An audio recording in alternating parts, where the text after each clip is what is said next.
Bodo Accord implementation surihinira ingkoi aningkan central government pen bodo akai atum alam don non pu anta ke pachun pon pedeket jok ke damtang preni phaing ko sirke parni bangso sai kedeng pon.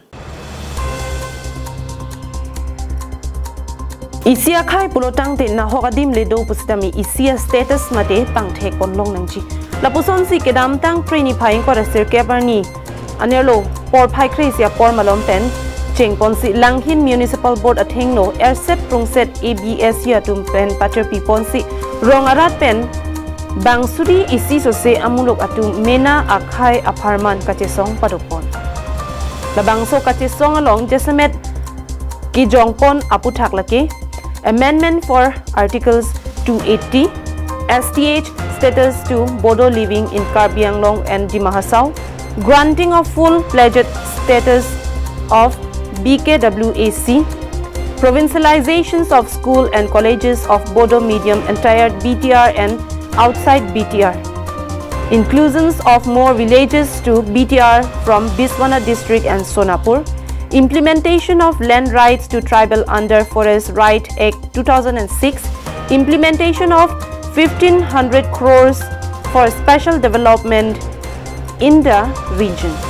Lason Troxy Athepi and Ponsi Langhin Rongsopi arlo armuke ong pen lapen akimang ason nang pachun pivek nang jipum ase kethepen ke hang taram padopon mi nikhil bosot chhatro anta Karbi Anglong districtor ojonor amar Langhin townor poro nigomor ei prangonot ami dharna karyosir logote rally karyosir ami loisu আর ইতিমধ্যে আমাৰ ধৰ্ণা আৰু rally দুয়োটা কাৰ্যসূচী সমাপ্ত হৈছে ইয়াত মানে অগণন আমাৰ বড়ো ৰাইজৰ লগতে আমাৰ দল সংগঠনবিলাকে ভাগ হৈছে আজিৰ এই ধৰ্ণা কাৰ্যসূচীৰ মূল উদ্দেশ্য এইটোৱে হ'ল BTR বড়ো পিছ একৰ্ড মানে ইমপ্লিমেণ্টেশ্যন আৰু এই বড়ো পিছ একৰ্ডৰে কিছুমান দফাসমূহ ইমপ্লিমেণ্টেশ্যনৰ স্বাৰ্থতে আজি এই ধৰ্ণাৰ লগতে ৰেলী কাৰ্যসূচী গ্ৰহণ কৰা হৈছে তো প্ৰথমে আমি আমাৰ ভাৰতৰ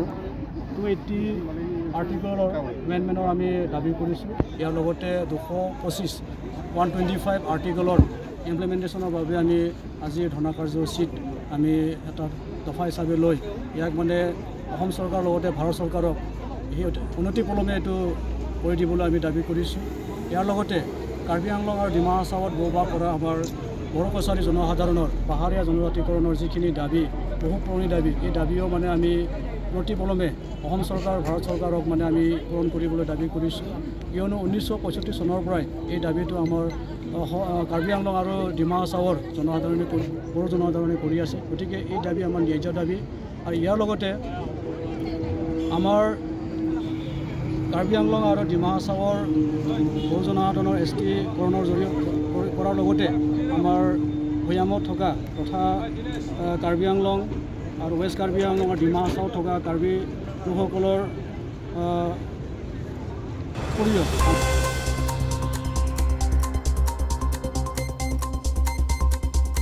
Langhin pen sarpang rinti Karbi Anglong lai